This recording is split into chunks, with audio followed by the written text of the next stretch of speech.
I know a lot of people in the community, in the world of SEO, love coffee. Just going to put it out there. These things, Lions coffee bags, they're trash. These are the ones that you need in your life. Give it a chance to focus, right? Take your pictures, do what you've got to do. These things are incredible. So like, if you are where I am, just throwing boxes everywhere. If you are where I am, where you don't have a really nice coffee machine in the office, those things are the next best thing. They're incredible. So yeah, coffee reviews as well. Bonus content.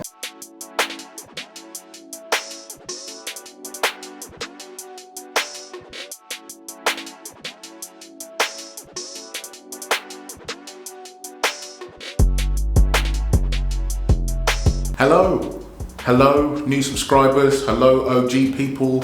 It's been a really big month for subscribers this month, which I think is down to Brighton SEO, which is awesome. So for the new people amongst you, welcome. For the OGs amongst you, thanks for coming back. So today's tutorial in Let's Talk Shop is all about, I forgot to put Do Not Disturb on. Damn it. It's all about Robots.txt, Robots.txt, whatever you decide to call it. We're going to be talking about the best things to do when it comes to optimizing your robots.txt file, whether it's putting things in, taking things out, the best time to do so, things to avoid, and maybe actually occasions where robots.txt isn't the best thing to modify to improve your SEO performance. Because there's always caveats, right? There's always edge cases.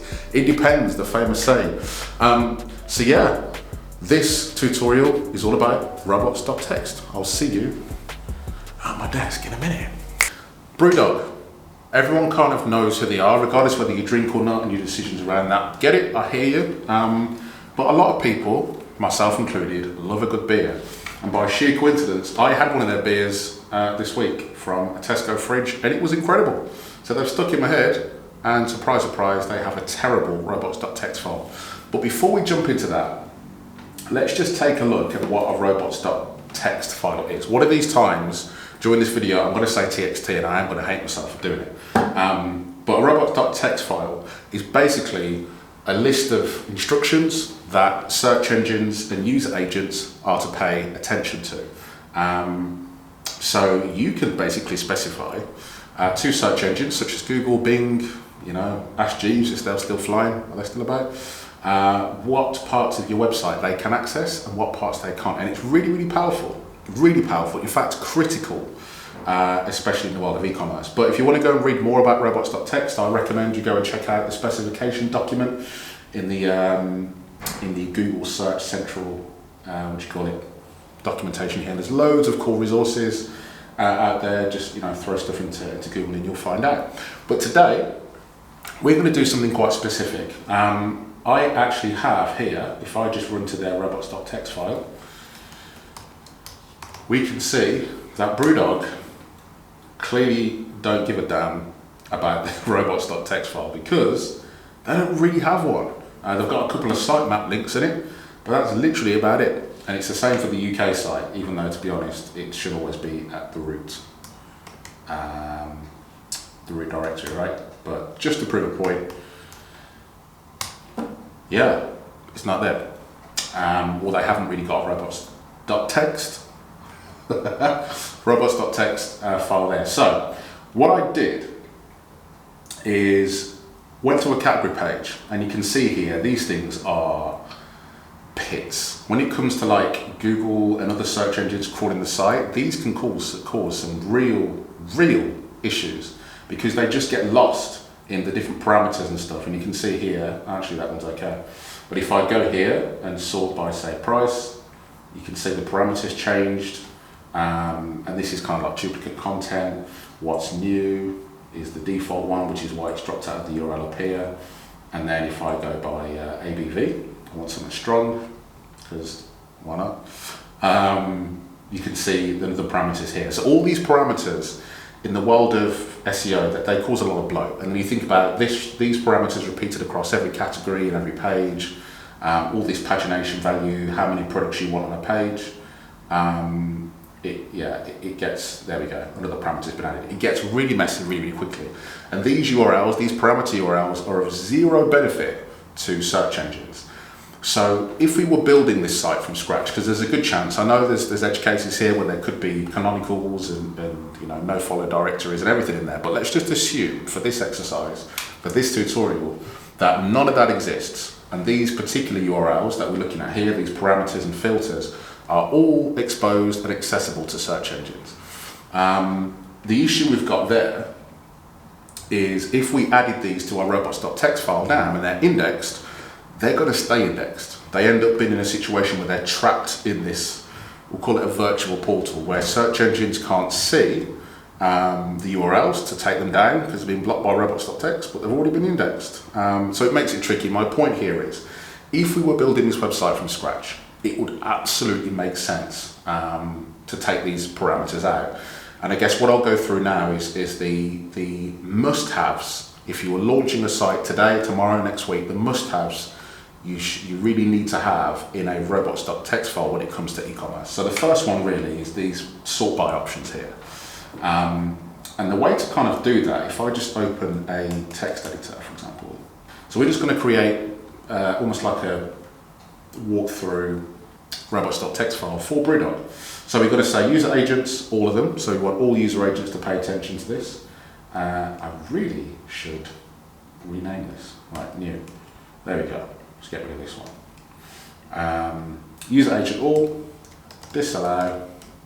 And what we want to disallow here is any URL that contains these parameter values here. So what's new, product name, price, abbreviation. So what I'm going to do is just go to product list order, like this, go back here and do that. And what will happen now is when search engines, if this again was a new site and these URLs were all brand new, it's a staging site, then what would happen here is all those URLs, any URL that contains product underscore list underscore order equals as a parameter, would be completely excluded and invisible, if you like, or not accessible to search engines. And now I'd recommend you do this to all of your sort options, because sort options just have no benefit in regards to SEO. I'm not going to touch on filters here because there's edge cases. There's some filters you might want indexable, for example, size. In Brewdog's case, two different, they might do a multitude of sizes, depending on whether you buy a multi-pack or you're at a bar or that kind of thing. Price is typically one that isn't worth indexing because it's just super granular. So again, brand new URL or brand new website, you want to make sure that the price filter was excluded. But my point here is, there's a broader point that I'm trying to make here, is that when it comes to your robots.txt file, if the URL is already indexed and you want it to be removed, or a bunch of URLs already indexed and you want them to be removed, do not add a new line to robots.txt for those specific URLs, because you'll just lock them in the index basically, which causes a problem. The best way to handle those actually is probably, depending on the case, there's lots of different information, lots of different ways to go about it, is one, a no follow, no index directory on those particular URLs, or number two, canonicalize to another destination. But worst case scenario is to add these if they're already in the index. But as I said, brand new website, this is what you need to have.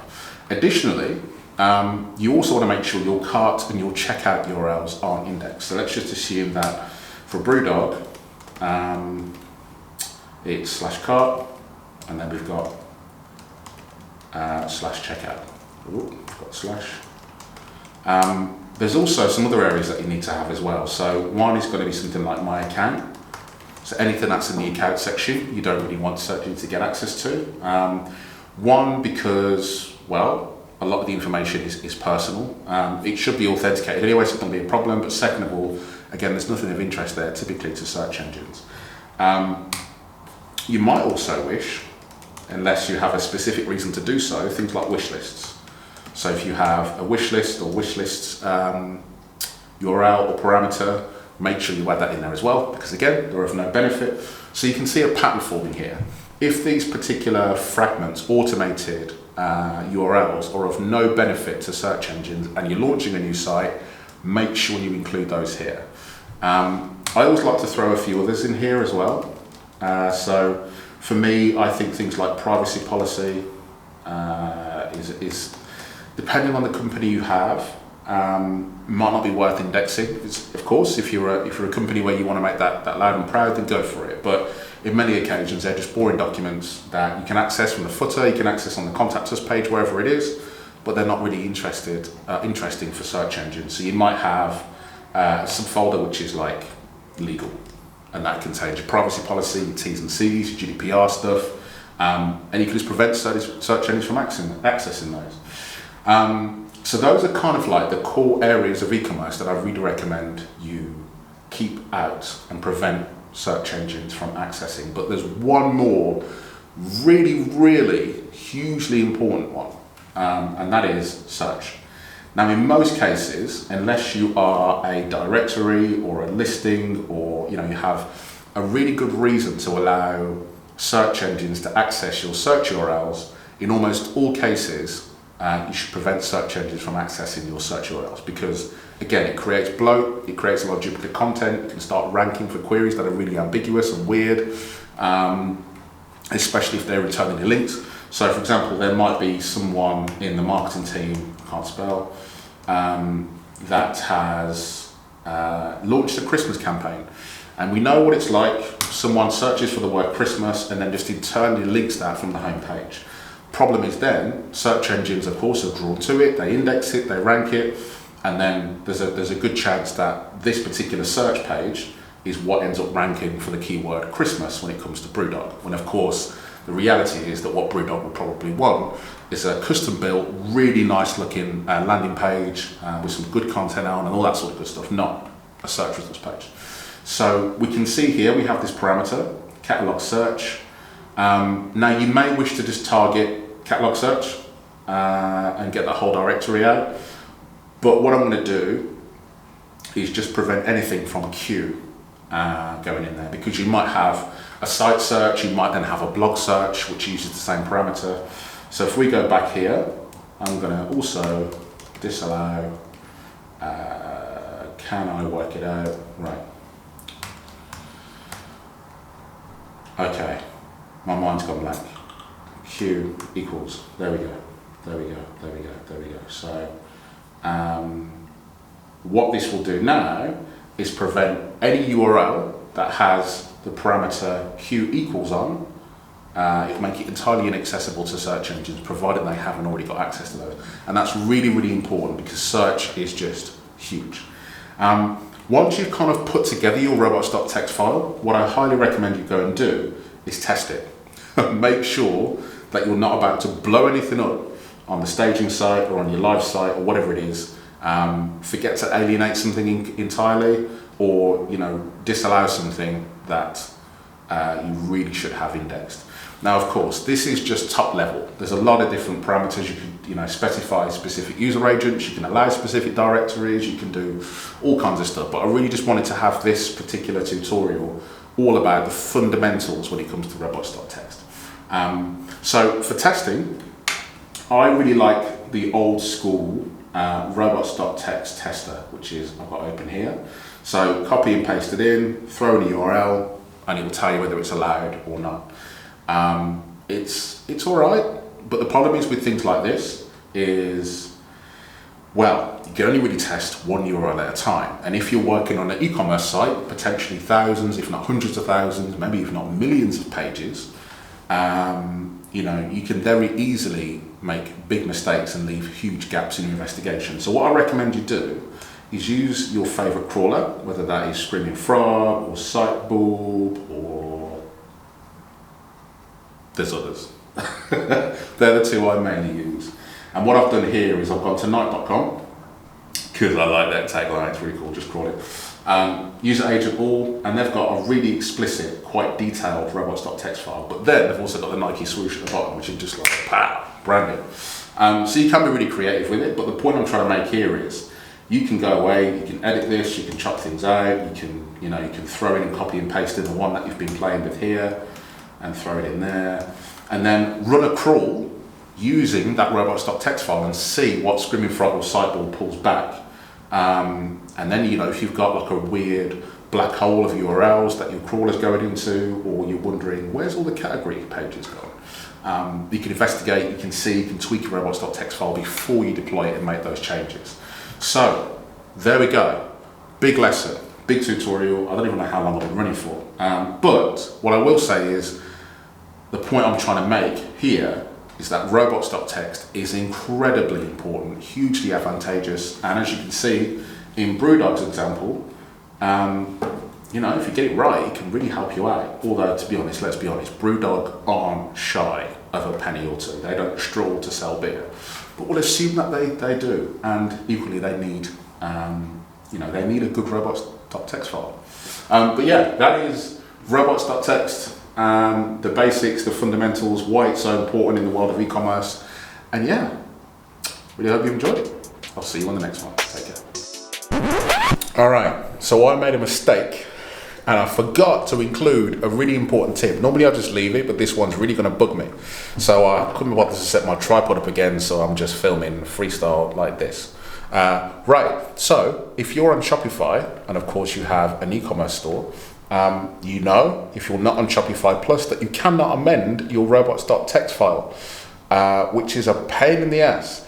But there is a workaround. But I highly recommend you test on your staging site, do what you've got to do, set up a little sandbox. But the hack thing is, if you create a new robots.txt file on your Shopify site and locate it somewhere else, say, you know, shopifydomain.com or myshop.com, to use a better example, /new robots.txt or /new robots.txt, create it there, and then create a 301 redirects from your current robots.txt file to the one you've just created. And what that allows you to do is deploy a bespoke robots.txt file for your website. But of course, you're on Shopify. So you kind of managed to find a way to override and create and deploy that new, better, shiny robots.txt file. But as I said, test it, watch it like a hawk, make sure Google Search Console is happy and can see that new robots.txt file and is implementing it properly. And yeah, you know, make sure it's watertight. But my point here is it's a way to get around it if your particular Shopify e-commerce website needs a custom robots.txt file, or you want to make something a little bit sexier than the bespoke one, or sorry, the standard one you have in Shopify out of the box. So wanted to throw it in there. I couldn't be bothered to set my tripod up again, and now my arm is tired. I need to shut up, and I'll see you on the next one. Take care.